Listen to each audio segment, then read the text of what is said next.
Friends, आपका स्वागत है हमारे YouTube channel Vishnu coaching centre पे। जैसा कि आपको पता है कि हमने 3 चैप्टर कंप्लीट कर लिया है बहुत ही अच्छे तरीके से। जिन्होंने पहले पिछली वीडियो नहीं देखी है तो सबसे पहले पिछली वीडियो देखेंगे, उसके बाद आप इस चैप्टर को देखेंगे, ठीक है? क्योंकि सारे एक दूसरे से कनेक्ट हैं और जो चीज़ें एक दूसरे से रिलेट करके होती हैं, अगर वो चीज़ें नहीं समझे रहेंगे तो फिर आगे की चीज़ें अच्छे से समझ में नहीं आएंगी। तो चैप्टर का नेम है हमारे साझेदारी के विघटन एवं साझेदारी फर्म के विघटन, ठीक है? मतलब विघटन के बारे में हमें पढ़ना है, डिसोल्यूशन के बारे में पढ़ना है। तो आपके चैप्टर की बात करें तो आपके चैप्टर में केवल साझेदारी के विघटन के बारे में बताया गया है और साझेदारी फर्म के विघटन मतलब उतना नहीं पढ़ना है। हाँ, इसका डेफिनेशन आपको जानना है कि साझेदारी फर्म का विघटन क्या होता है। चलिए, तो सबसे पहले हम जानेंगे कि साझेदारी का विघटन क्या होता है, ठीक है? अगर मैं बात करूँ तो ये मान लीजिए एक फर्म है, क्या है? एक फर्म है जिसमें कई सारे पार्टनर मिलके काम करते हैं, ठीक है? आप कोई और नाम ले लीजिएगा, ठीक है? मुझे बस यही आता है ABC या फिर XYZ। तो ये 3 पार्टनर हैं। अगर अगर ये मान लीजिए 3 पार्टनर हैं, इन्होंने एक एग्रीमेंट बनाया होगा बढ़िया से, पार्टनरशिप फर्म पार्टनरशिप डीड्स जिसको बोलते हैं, बढ़िया से बनाया होगा जिसमें इन्होंने सारी बातें लिखी होगी जो ये तीनों लोग आपस में डील किए होंगे कि ये चीज़ें मान लीजिए इनके प्रॉफिट एंड लॉस का रेशियो क्या बनेगा, अगर भविष्य में अधिक लाभ होता है तो डिविडेंड किस रेशियो में मिलेगा, ठीक है? और मान लीजिए कोई नया पार्टनर आ जाता है तब भी हमारे पार्टनरशिप डेट चेंज हो जाती है। तो इनके प्रॉफिट एंड रेशियो में कोई भी परिवर्तन हो जाए जिससे इनके पार्टनरशिप डेट्स में कोई परिवर्तन हो जाए, ठीक है? कोई भी अगर मान लीजिए इनके रिलेशनशिप में परिवर्तन हो जाए, एक पर्सन जा रहा है, दूसरा पर्सन आ रहा है, तब भी रिलेशनशिप में परिवर्तन हो जाएगा, है कि नहीं? तो जब जब इनको अपने पार्टनरशिप डेट्स में चेंज करने पड़ते हैं, पार्टनरशिप डेट यानी कि साझेदारी संलेख में, तो उस प्रोसेस को हम कहते हैं साझेदारी का विघटन। क्या कहते हैं? साझेदारी का विघटन। जिसमें क्या टूटता है? साझेदारी यानी कि जो एग्रीमेंट किया गया होता है वो टूटता है, ठीक है? जो एग्रीमेंट किया गया होता है वो टूटता है तो उसको हम क्या कहते हैं? साझेदारी का विघटन कहते हैं। लिखा हुआ है एक फर्म के सभी साझेदारों के बीच साझेदारी का टूटना, या ये सबसे इम्पोर्टेंट चीज़ है, यानी कि साझेदारी मतलब जो उन्होंने एग्रीमेंट किया है, जो एग्रीमेंट किया है, आप लोग लिख लीजिए अच्छे से, जो एग्रीमेंट किया गया है वो टूट रहा है तो उसको हम कहेंगे साझेदारी का विघटन। लेकिन उसका हम क्या है कि ब्रॉड फॉर्म है फर्म का विघटन, यानी कि वो ये फर्म ही बंद हो जाए। ये फर्म कब बंद होगा? जब समस्त साझेदार, जो सभी साझेदार हैं, उनके साझेदारों के बीच साझेदारी का टूटना। मतलब अब ना कोई एग्रीमेंट रहेगा, ना कोई पार्टनर रहेंगे। तो अगर ऐसा कोई प्रोसेस आ जाता है, ऐसा कोई कंडीशन आ जाता है तो उसको हम क्या कहते हैं? फर्म का विघटन कहेंगे।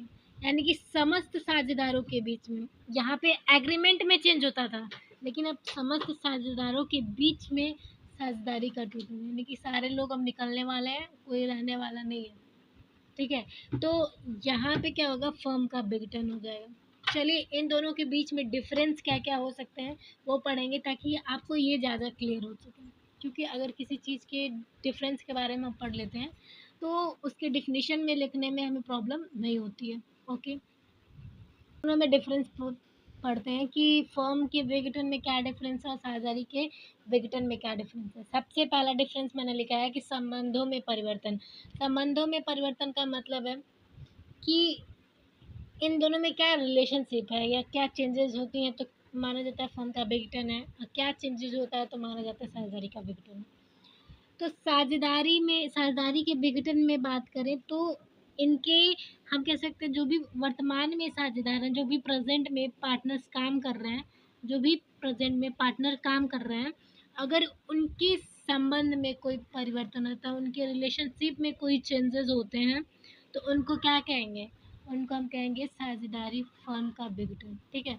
लेकिन फर्म के विघटन में, ठीक है, साझेदारी का विघटन कहेंगे, साझेदारी फर्म का नहीं, साझेदारी का विघटन। लेकिन फर्म के विघटन में अगर फर्म की डिसोल्यूशन की बात करें तो इसमें क्या होता है? जो भी पार्टनर्स हैं इनके बीच टोटली रिलेशनशिप समाप्त हो जाता है, ठीक है? जब पार्टनर्स के बीच, जितने भी पार्टनर्स हैं उनके बीच पूरी तरह से उनके संबंध समाप्त हो जाए, यानी कि पूरे एग्रीमेंट टूट जाए, सारे पार्टनर्स अलग अलग हो जाएं, अब वो फर्म नहीं चलने वाला, ऐसा हो जाए, तो उसको कहते हैं फर्म का विघटन। यानी कि विघटन का मतलब होता है समाप्त होना, ठीक है। तो उसको क्या कहेंगे, फर्म का विघटन कहेंगे, फर्म का डिसोल्यूशन कहेंगे। दूसरा देखिए, व्यवसाय का चालू रहना। फर्म का जब विघटन होगा ना, तो व्यवसाय चालू नहीं रहेगा। जब फर्म विघटित होता है तो सारे पार्टनर्स चले जाते हैं, अब कोई फर्म को चलाने वाला नहीं रहता है, तो फर्म बंद हो जाता है टोटली, ठीक है। लेकिन व्यवसाय का चालू रहना, यानी कि अगर साझेदारी विघटन की बात करें, तो वहाँ पे पार्टनर्स की एग्रीमेंट में कोई चेंजेस होता है, ठीक है। जो एग्रीमेंट बनाया गया है उसमें चेंजेस होते हैं, न कि पार्टनरशिप छोड़ के जाने वाले होते हैं, ठीक है। जो पार्टनर है छोड़ के जाने वाले। हाँ, अगर मैं बात करूँ तो कभी कभी पार्टनर्स आते भी हैं, तभी हमारे प्रॉफिट एंड लॉस में चेंजेस होते हैं। पार्टनर्स जाते भी हैं, लेकिन कुछ पार्टनर्स रहते हैं ना जो काम करें, तभी हम क्या करते हैं, अपने प्रॉफिट एंड लॉस में, अपने एग्रीमेंट में, पार्टनरशिप डिट्स में चेंजेस करते हैं। तो उस टाइम हम क्या मानेंगे कि हमारे व्यवसाय चलेंगे। हो सकता है कोई आए फिर चला जाए, लेकिन तभी व्यवसाय तो रुकता नहीं ना, चलता ही रहता है। तो सरदारी विघटन में व्यवसाय चलता रहता है, चालू रहता है, और फर्म के विघटन में व्यवसाय समाप्त हो जाता है।